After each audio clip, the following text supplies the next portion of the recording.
এই যে নিজামুদ্দিন ডাকাত ডাকাত থেকে এত বড় আউলিয়া কেমনে হলো জানলে আশ্চর্য হয়ে যাবেন। নিজামুদ্দিন আউলিয়া প্রাথমিক যুগে কিন্তু একজন বড় ডাকাত ছিল। এত বড় ডাকাত, কথার আগে তরবারি চলতো। এক কথা, দুই কথা, তিন কথা হইলে তরবারি দিয়ে কল্লাটা উড়াইয়া দিত। চার রাস্তার মোড়ে বসিয়া থাকতো। বণিকেরা যখন মাল সামানা নিয়ে যাইতো, নিজামুদ্দিন ডাকাত জোর করিয়া মাল সামানা লুণ্ঠন করিয়া নিয়ে যাইত। শুধু তাই নয়, শুধু মাল সামানা নিত তা নয়, হত্যা পর্যন্ত করত। এমন করে করে ৯৯টা হত্যা করেছে। বিবি একদিন নাস্তা বানাইছে, স্বামী নাস্তা খান। বলে না না, নাস্তা করব না। কেন নাস্তা করবেন না? বলে ওয়াদা করেছি, আমি কসম খাইছি যতক্ষণ পর্যন্ত ১০০ হত্যা পূরণ না হবে আমি নাস্তা খাবো না। তোমরা নাস্তা খাও। নিজামুদ্দিন ডাকাত তরবারি নিয়ে আবার জঙ্গলার মধ্যখানে চলে গেল। চার রাস্তার মোড়ে বসে আছে। বণিকের দলেরা এখান দিয়া যাবে, পাইলেই হত্যা করব, কল্লা উড়াইয়া দিব, মাল সম্পদ লুণ্ঠন করিয়া নিব। এরপরে তার মাল সম্পদ নিয়ে তারে জবাই করিয়া ফেলবো। ১০০ হত্যা পূরণ হবে, তারপরে নাস্তা করব। এমন করে করে নিজামুদ্দিন ডাকাত চার রাস্তার মোড়ে বসে আছে অনেক লম্বা সময়। সকাল গড়াইয়া গেল, দুপুর চলে এলো, কোনো লোক আসে না। মাথা গরম, এখনো পর্যন্ত কেউ কেন আসে না? না আসলে কাকে হত্যা করব? আর হত্যা না করলে কসম খাইলাম আমি নাস্তা খাবো না। এই জন্য নিজামুদ্দিন ডাকাত লম্বা সময় ধরিয়ে রাস্তার চার রাস্তার মোড়ে বসে আছে। অনেক লম্বা সময় পরে বিকাল হয়ে গেল। হঠাৎ করে তাকাইয়া দেখে একজন বৃদ্ধ মানুষ হাঁটি হাঁটি পা পা করিয়া যায়। পিঠের মধ্যে বিশাল বড় একটা গাঠুরি।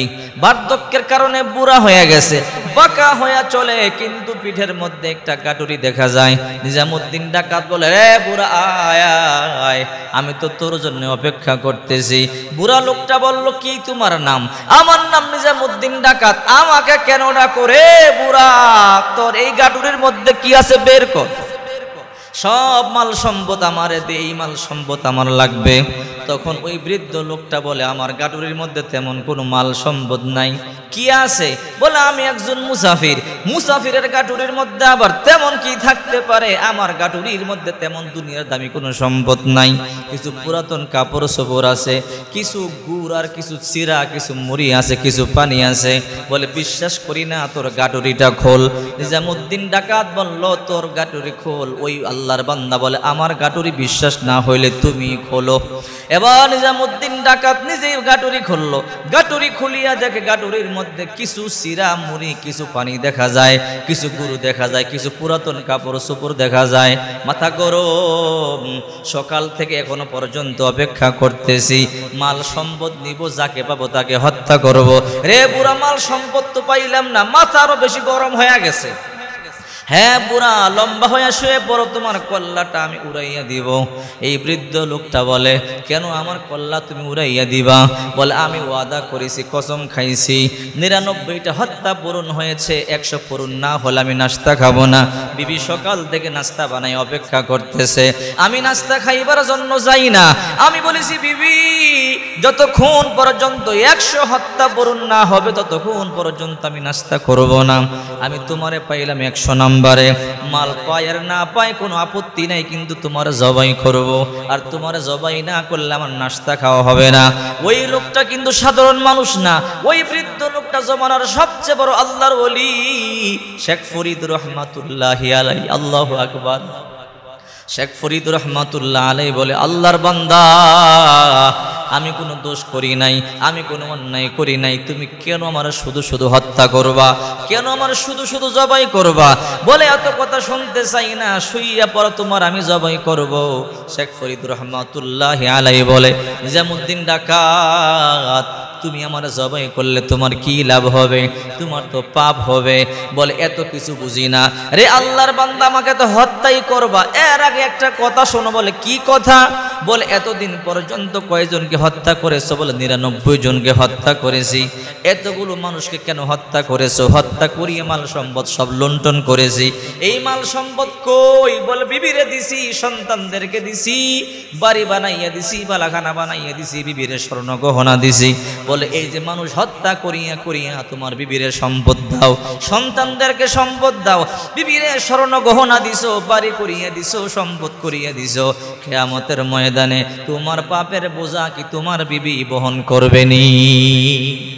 এই যে অন্যায় করতেছো, এই যে জুলুম করতেছো, মানুষকে হত্যা করে করে মাল সম্পদ লুণ্ঠন করে বিবিরে দিতেছো, সন্তানদেরকে দিতেছো, বাড়ি গাড়ি করে দিতেছো, অপরাধ করতেছো, এই অপরাধের সাজা কিয়ামতের ময়দানে তোমার বিবি একটু ভোগ করবে কি? এই পাপের বোঝা তোমার বিবি বহন করবে কি? নিজামুদ্দিন ডাকাত বলে অবশ্যই করবে। বলে তাই নাকি? বলে হ্যাঁ। বলে বাড়িতে যাও, বাড়িতে গিয়ে তোমার বিবিরে জিজ্ঞাসা করো তোমার বিবি পাপের বোঝা বহন করবে কিনা। এবার নিজামুদ্দিন ডাকাত বলে আমি বাড়িতে যাই, এই ফাঁকে তুমি চলিয়া যাও। এবার শেখ ফরিদ রহমাতুল্লাহ আলাই বলে না না, বিশ্বাস না হইলে আমার হাত দুইটা বাঁধো, পা দুইটা বাঁধো, রশি দিয়ে সুন্দর করে বাঁধিয়ে আমাকে রাখিয়া যাও, আমি যাব না। তুমি বাড়িতে যাও, তোমার বিবিরে গিয়ে জিজ্ঞাসা করিয়া আসো, এই যে তুমি অন্যায় করতেছো, জুলুম করতেছো, মানুষকে হত্যা করতেছো, এই সম্পদ নিয়ে তোমার বিবিরে দিতেছো, সন্তানকে দিতেছো, তারা কিয়ামতের ময়দানে পাপের বোঝা বহন করবে কিনা। এই নিজামুদ্দিন ডাকাত বলল ভালো বুদ্ধি দিছো। হাত দুইটা ভালো করিয়ে বাঁধলেন, পা দুইটা ভালো করিয়ে বাঁধলেন। শেখ ফরিদ রাহমাতুল্লাহ আলাইহিকে বাঁধিয়া দৌড়াইয়ে বাড়িতে গেল। বিবি সন্তানদেরকে বলে তোরা তাড়াতাড়ি সর, তোর বাবা মনে হয় 100 হত্যা পূরণ করিয়া ফেলছে, নাস্তা খাইবার জন্য মনে হয় বাড়িতে আসছে, আমি নাস্তা রেডি করিয়া দেই, তোদের বাবা নাস্তা খাবে। বিবি নাস্তা রেডি করলো। নিজামুদ্দিন ডাকাত বলে বিবি না না, নাস্তা খাবো না। বলে কেন? এখনো পর্যন্ত 100 হত্যা পূরণ হয় নাই। বলে না না, এই জন্য না রে বিবি, আমি আজকে নাস্তা করব না। কেন করবেন না?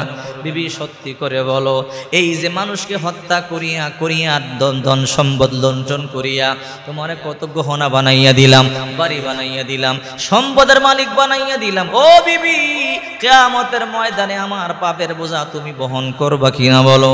এই যে মানুষকে হত্যা করিয়া করিয়া, মানুষের মাল সম্পদ লুণ্ঠন করিয়া করিয়া, এই যে তোমার সম্পদের পাহাড় বানাইয়া দিলাম, কিয়ামতের ময়দানে আমার পাপের বোঝা তুমি বহন করবানি। বিবি তখন স্পষ্ট বলল না না, আমি আপনার পাপের বোঝা বহন করব কেন? আমার বাবা আপনার কাছে এই জন্য আমার বিবাহ দেয় নাই। আপনি 3 বেলা না পারলে 2 বেলা খাওয়ান, 2 বেলা না পারলে 1 বেলা খাওয়ান, 5টা কাপড় আমার লাগবে না, 2টা কাপড় যথেষ্ট।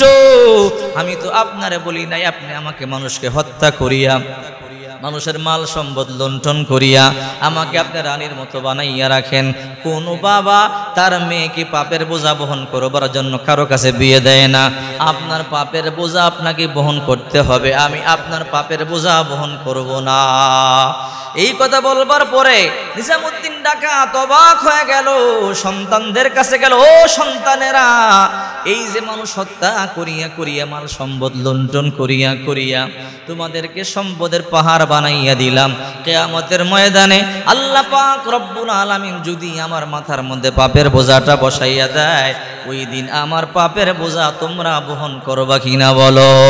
সন্তানেরা বলল না না, আপনার পাপের বোঝা আপনি বহন করবেন, আপনার পাপের বোঝা আমরা কেন বহন করব? এই কথা বলতে দেরি নিজামুদ্দিন ডাকাত দৌড়াইয়া গিয়া বলে, ওগো আল্লাহর বান্দা, জীবনে বড় অন্যায় করেছি, বড় ভুল করেছি, কি আপনার পরিচয়? আপনি আপনার পরিচয়টা একটু বলেন। এইবার ওই শেখ ফরিদ রহমাতুল্লাহ আলাই বলে, আমি হইলাম, আমার নাম শেখ ফরিদ, আমি একটা সাধারণ আল্লাহর বান্দা, আমার কাজ হইল মানুষদেরকে সৎ পথে আহ্বান করা, মানুষদেরকে বোঝানো, তবলিগ করা, মানুষকে দ্বীনের দাওয়াত দেওয়া। আমি তোমাকে দাওয়াত দিই, তুমি এই পথ থেকে ফিরে আসো।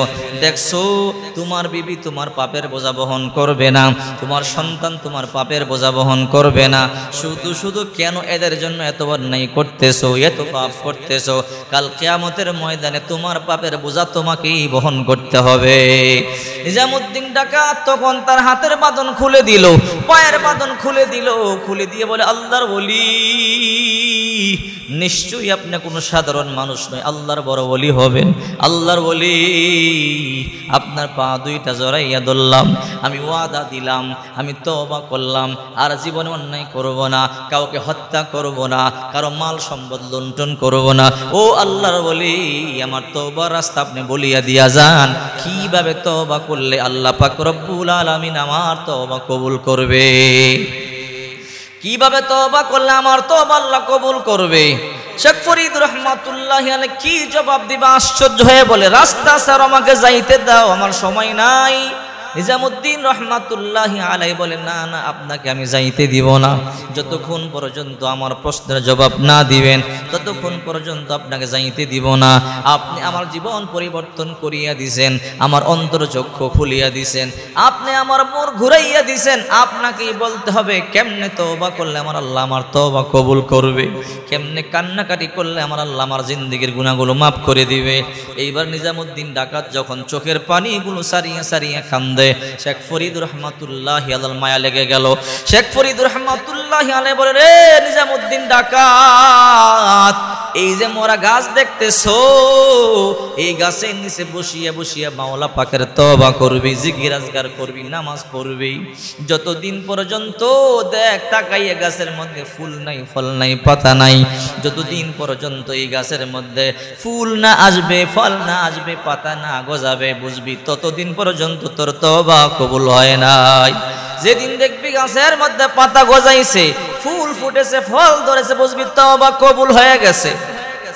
এই কথা বলে শেখ ফরিদ রহমাতুল্লাহি আলাইহি হাঁটি হাঁটি পা পা করিয়া চলিয়া যায়। নিজামুদ্দিন ডাকাত গাছের নিচে বসিয়া বসিয়া চোখের পানিগুলো সারিয়া কান্দে আর আল্লাহর দরবারে তওবা করে, আল্লাহ জীবনে বহু অন্যায় করেছি, বহু গুনাহ করেছি, আর অন্যায় করব না, আর হত্যা করব না, আর মাল সম্পদ লুণ্ঠন করব না, আর ডাকাতি করব না, আল্লাহ গুনাহগুলোকে মাফ করিয়া দেন। এমন করে করে 1 মাস গেল, 1 বছর গেল, উপরে তাকায় না গাছের মধ্যে ফুল ফুটেছে কিনা, পাতা ধরেছে কিনা দেখেও না, চোখের পানিগুলো সারিয়া সারিয়া কান্দে। যদিও মনে চায় একটু তাকাই, আবার মনে মনে চিন্তা করে জীবনে যত গুনাহ করেছি, অন্যায় করেছি, মনে হয় এখনো পর্যন্ত তওবা কবুল হয় নাই। এমন করে করে 2 বছর চলে গেল, 3 বছর চলে গেল, 4 বছর চলে গেল, উপরে তাকায় না। নিজামুদ্দিন ডাকাত চোখের পানিগুলো সারিয়া সারিয়া কান্দে, তওবা করে আর বলে, আল্লাহ আর কত বছর তওবা করলে আমার তওবা তুমি কবুল করবা, আর কত বছর কান্না করলে আমার কান্না তুমি কবুল করবা। এইরকম চোখের পানিগুলো সারিয়া সারিয়া আল্লাহর বান্দা কান্না করে। এমন করে করে 5 বছর চলে গেল, 6 বছর চলে গেল, 7 বছর চলে গেল, লজ্জায় উপরে তাকায় না, মনে হয় আমার গাছের মধ্যে পাতা গজায় নাই, কারণ আমার জীবনে যত অন্যায় করেছি, যত জুলুম করেছি, মনে হয় এই গাছের মধ্যে পাতা গজায় নাই। মাঝে মাঝে মনে চায় একটু উপরে তাকাই, কিন্তু মনে হয় গাছের মধ্যে পাতা গজায় নাই। এই চিন্তা করে করে নিজামুদ্দিন ডাকাত আর উপরে তাকায় না। 10 বছর চলে গেল, এমন করে করে 1 যোগ 12 বছর চলে গেল, চোখের পানিগুলো সারিয়া সারিয়া কান্দে, কিন্তু উপরে তাকায় না, তওবা করে, নামাজ পড়ে, আর জিকির আজকার করে, কান্নাকাটি করে। হঠাৎ করে একদিন গভীর রাত, নিজামুদ্দিন ডাকাত গাছের নিচে ইবাদতের মধ্যে মগ্ন, হঠাৎ করে তাকাইয়া দেখে একটু পাশেই রাত্রে কে যেন কবর খনন করে, কুদালের আওয়াজ। নিজামুদ্দিন ডাকাত তখন দৌড়াইয়া গেল, কিরে নতুন কবর কেন খনন করো, কি তোমার নাম, কি তোমার পরিচয়? বলে, আমার চিনতে পারো না, আমি এই এলাকার বড় একজন মাস্তান, তো এই কবর কেন খনন করো? বলে, এই জন্য খনন করি, কবরের মধ্যে একটা মহিলার মুর্দার লাশ আছে, এই লাশটাকে উঠাইয়া তার সাথে আমি জিনা করব। কেন জিনা করবা, কারণটা কি আমারে বলো?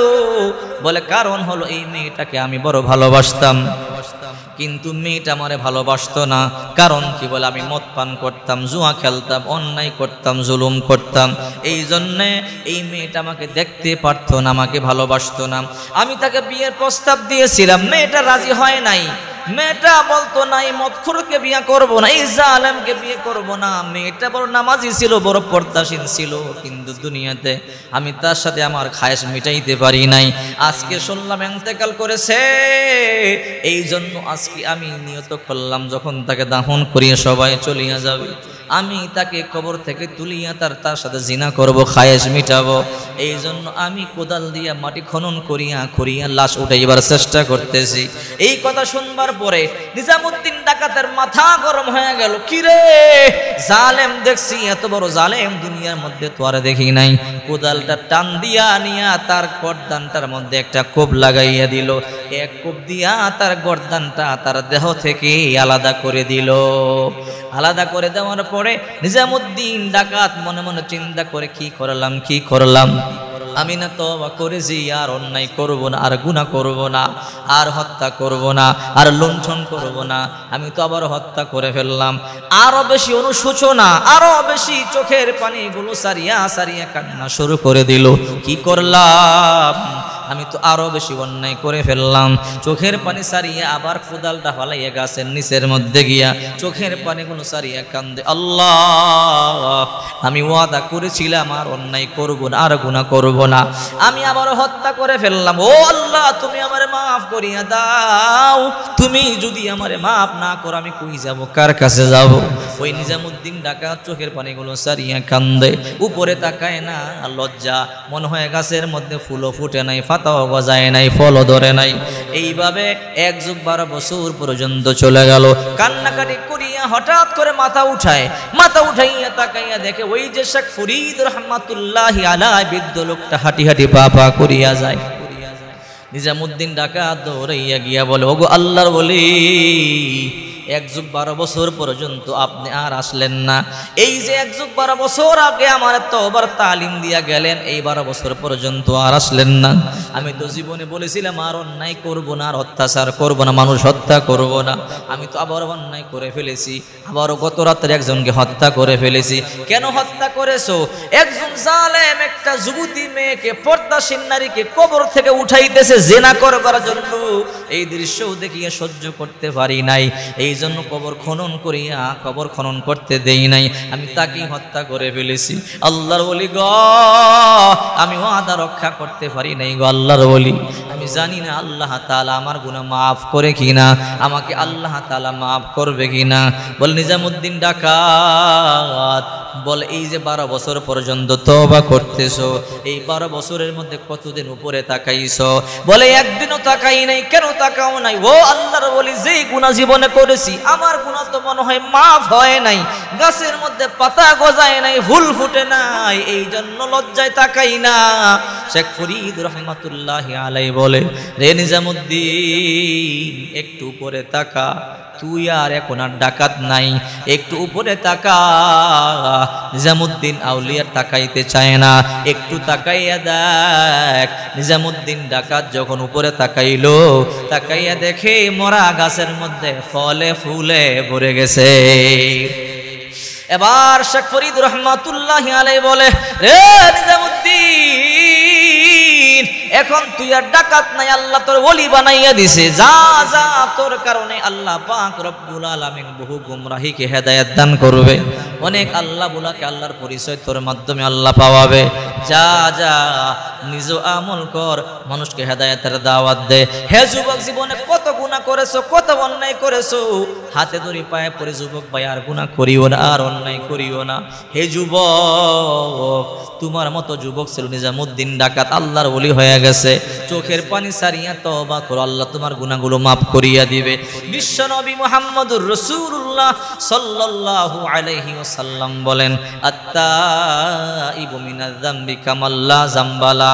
তওবা করলে মানুষ এমন হয়ে যায়, একটা শিশু বাচ্চা মায়ের গর্ভ থেকে জন্ম নিলে যেমন ভূমিষ্ঠ হওয়ার পরে যেমন নিষ্পাপ হয়ে যায়, একজন মানুষ তওবা করলে ঠিক তেমন নিষ্পাপ হয়ে যায়। একটা শিশু বাচ্চা মায়ের গর্ভ থেকে জন্ম নিলে যেমন নিষ্পাপ, ঠিক তেমনি ভাবে একটা মানুষ যখন তওবা করে, চোখের পানি ছেড়ে কান্না করে, আল্লাহ পাক রব্বুল আলামিন তার গুনাহগুলো মাফ করে দেয়। হে যুবক ভাই, হাতে ধরে পায়ে পড়ি, তোমার মতো কত যুবক দৈনিক বাসের নিচে পড়িয়ে মারা যায়, তোমার মতো কত যুবক বাইকের নিচে পড়িয়ে মারা যায়, তোমার মতো কত যুবক লঞ্চ ডুবিয়ে মারা যায়, আগুন লাগিয়ে মারা যায়। তোমার মতো কত যুবক হার্ট অ্যাটাক করিয়ে স্ট্রোক করিয়ে মারা যায়। রে যুবক, আয় আয় আয়, হাতে ধরে পায়ে পড়ে আয়, চোখের পানিগুলো সারিয়া কান্না কর। হে যুবক, মোবাইলে জিন্দগি শেষ করিয়া দিছে। এই মোবাইলের পিছে পড়িয়া তুমি রাত কাটাইতেছো, রাতের পর রাত না ঘুমাইয়া ফজর কাজা করতেছো। যদি এই অবস্থা তুমি মরিয়া যাও, আল্লাহর দরবারে কেমনে মুখ দেখাইবা? কারণ কিয়ামতের ময়দানে কেউ কারো কাজে আসবে না, মা কাজে আসবে না, বাবা কাজে আসবে না, ভাই কাজে আসবে না, ছেলে মেয়ে কেউ কাজে আসবে না। আল্লাহ পাক রব্বুল আলামিন বলেন, ইয়াউমা ইয়াফিরুল মারউ মিন আখিহি ওয়া উম্মিহি ওয়া আবিহি ওয়া সাহিবাতিহি ওয়া বানি। ইয়াউমা ইয়াফিরুল মারউ মিন আখিহি, ওই কিয়ামতের ময়দানে ভাই ভাই থেকে পলায়ন করবে। ভাইয়ের কাছে একটা নেকির জন্য যাবে, ভাই একটা নেকি আমারে দাও। ভাই বলবে, কে তুমি? তোমাকে চিনতে পারি নাই। ইয়াউমা ইয়াফিরুল মারউ মিন আখিহি, ভাই থেকে ভাই পলায়ন করবে, আপন ভাই থেকে অস্বীকার করবে। এরপরে দৌড়াইয়া যাবে উম্মিহি, মা একটা নেক আমারে তুমি দাও, একটা নেক দিলে জান্নাতে যাইতে পারি, একটা নেকের জন্য আটকা পড়িয়া গেলাম। ওই দিন মা বলবে, কে তুমি? তোমারে চিনতে পারি নাই। ওই দিন মা থেকেও পলায়ন করবে। ও আবি, বাবার কাছে যাবে, বাবা ভাই আমারে ফিরাইয়া দিল, মা আমারে ফিরাইয়া দিল, তুমি আমারে ফিরাইয়া দিও না, একটা নেকি আমারে দাও, জান্নাতে যাইতে পারবো। তখন বাবা বলবে, কে তুমি? তোমারে তো চিনতে পারি নাই, দুনিয়াতে আমার সন্তান বলতে কেউ ছিল না। ওই দিন বাবা পরিচয় দিবে না। ও সাহিবাতিহি, বিবির কাছে গিয়ে বলবে, রে বিবি, কত সম্পদ তোমারে আমি দিছি, কত স্বর্ণ গহনা তোমারে আমি দিছি, তোমারে খুশি করতে গিয়া নিজে পর্যন্ত ভালো কাপড় পরিধান করি নাই, তোমারে খুশি করতে গিয়া নিজে তেমন সুখ আনন্দ করি নাই। বিবি, একটা নেকি তুমি আমারে দাও, একটা নেকি দিলে জান্নাতের মধ্যে যাইতে পারি। কত আনন্দ দুনিয়ার মধ্যে দুইজন করেছি, কানে কানে কত গল্প করেছি, কত মজার মজার কথা বলেছি, একটা নেকি আমারে দাও, জান্নাতের মধ্যে যাইতে পারি। ওই দিন বিবি বলবে, কে তুমি? তোমার চিনতে পারি নাই। কার জন্য এত কিছু করো? যুবক কান খাড়া করে শোনো। ওই দিন ওয়াবানি, সন্তানদের কাছে গিয়ে বলবে, রে সন্তানেরা, একটা নেক আমারে দে, একটা নেক দিলে জান্নাতের মধ্যে যাইতে পারি। ওই দিন সন্তান বলবে, কে তোমারে চিনতে পারি নাই।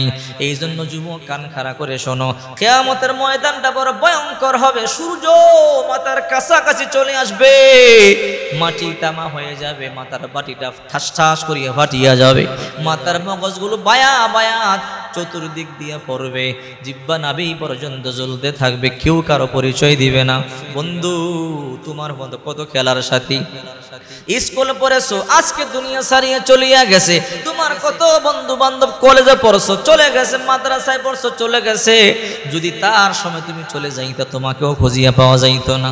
এই জন্য আল্লাহ পাক রব্বুল আলামিন বলেন, হে আমার বান্দা বান্দিরা, তওবা কর। ইয়া আইয়ুহাল্লাযীনা আমানু তুবু ইলাল্লাহি তাওবাতান নাসুহা। আল্লাহ পাক রব্বুল আলামিন অন্য আয়াতের মধ্যে বলেন, ইয়া ইবাদি আল্লাযীনা আসরাফু আলা আনফুসিহিম লা তাকনাতু মির রাহমাতিল্লাহ ইন্নাল্লাহা ইয়াগফিরুয যুনুবা জামিআ ইন্নাহু হুয়াল গফুরুর রহিম। তওবার মতো তওবা করলে আল্লাহ তাআলা সব গুনাহগুলো মাফ করিয়া দেয়। আল্লাহ তাআলা বলে, হে আমার আদরের বান্দা বান্দিরা, তোরা তোদের গুনার উপরে তোরা নৈরাশ হইস না, আমার রহমতের আশা কর, আমার রহমত থেকে নৈরাশ হইস না। এই আমার আদরের বান্দা বান্দিরা, আমি তো ক্ষমাকারী, আমার কাছে ক্ষমা চা, আমি আল্লাহ ক্ষমা করে দিব। আল্লাহ তাআলা অন্যত্র বলেন, মান আমিলা সালিহাম মিন যাকারিন আও উনসা ওয়া হুয়া মুমিন ফালানুহিয়ান্নাহু হায়াতান তাইয়্যিবা ওয়া লানাজজিয়ান্নাহুম আজরাহুম বিআহসানি মা কানু ইয়ামালুন। যারা দুনিয়াতে নেক আমল করবে, নারী করুক আর পুরুষ করুক, আল্লাহ পাক রব্বুল আলামিন সুন্দর একটা জীবন দান করবেন। শুধু তাই নয়, আল্লাহ পাক রব্বুল আলামিন পরকালে পুরস্কৃত করবেন, জান্নাতের মেহমান বানায়া দিবে। হে বন্ধু, কান খাড়া করে শোনো, নিজামুদ্দিন ডাকাত থেকে আউলিয়া হতে পারলে তুমি কেন পারবা না? সেও রক্তে মাংসের গোড়া, তুমিও রক্ত মাংসের গোড়া। সে তওবা করে যদি আল্লাহর ওলি হতে পারে, তুমি আল্লাহর ওলি হতে পারবে। তাহাজ্জুদের সময় চোখের পানি সারিয়া কান্দো, দেখবে আল্লাহ পাক রব্বুল আলামিন জিন্দেগীর সব গুনাহগুলোকে মাফ করে দিছে। কারণ তাহাজ্জুদের সময় আল্লাহ পাক রব্বুল আলামিন প্রথম আসমানে চলে আসে, এসে ডাকতে থাকে, ইয়া ইবাদি, হে আমার আদরের বান্দা বান্দিরা, আমি তোমাদেরকে মাফ করবার জন্য চলে এসেছি। আলা মিন মুস্তাগফিরিন ফাগফিরুল্লাহ, কে গুনাহ করেছে আমার কাছে চাও, আমি ক্ষমা করে দেব। আলা মুস্তারজিকিন ফারযুক, কার রিজিক লাগবে আমার কাছে চাও, আমি রিজিক দিয়া দেব। আলা মুবতালান ফাআফিয়াহু, কে আসো অসুস্থ সমস্যাগ্রস্ত আমার কাছে চাও, সুস্থ করে দেব। এইরকম ফজর পর্যন্ত আল্লাহ পাক রব্বুল আলামিন ডাকতে থাকে। এই জন্যে প্রতিদিন রাত্রে তাহাজ্জুদের সময় চোখের পানি ছেড়ে যদি আল্লাহর দরবারে কান্নাকাটি করতে পারেন, আল্লাহ পাক রব্বুল আলামিন জিন্দেগীর সব গুনাহগুলোকে মাফ করে দিবে। এই জন্য বেশি বেশি তওবা করবেন, চোখের পানি ছেড়ে কাঁদবেন, দেখবেন আল্লাহ জিন্দেগীর গুনাহগুলোকে মাফ করে দিবে। কারণ আল্লাহ ছাড়া কেউ মাফ করতে পারে না। যদি মাফ চাইতেই হয় একমাত্র আল্লাহর কাছেই চাইতে হবে, আর কেউ আপনাকে মাফ করতে